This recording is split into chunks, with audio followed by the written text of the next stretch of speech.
Next type of the form element will be the radio button. So case, radio, and then break.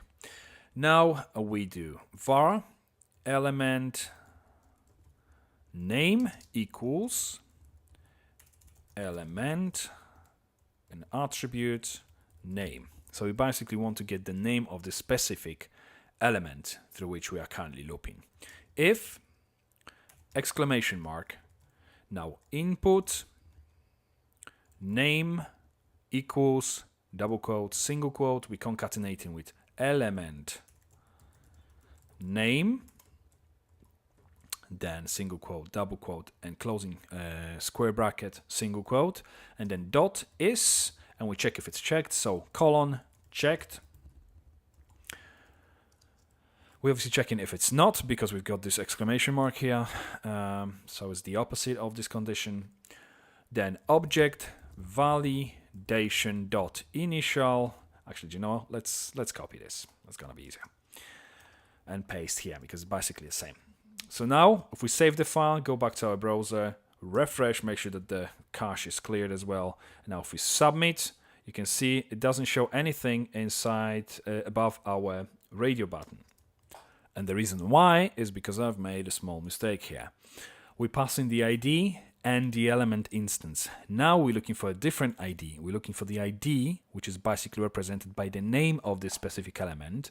And obviously, if we go back to our index.php file and look at our form, look at our radio button option, there we go. As you can see, our radio buttons have different ID than the name of this specific input field. They are gender 1, gender 2, and so on, because we have to have labels which are referring to the same, obviously, element. And because you cannot obviously have the same ID within the page. That's why we've used this name of the input tag.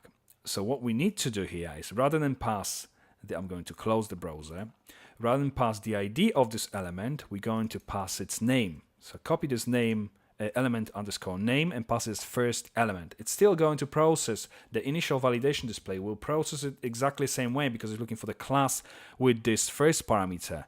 Whether it's taken from the ID or name, it's still looking for the same class, basically.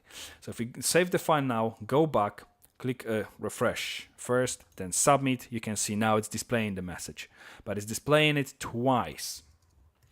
And the reason why it's displaying it twice, if we go back to our editor, is because we have title applied twice to the element with the same name.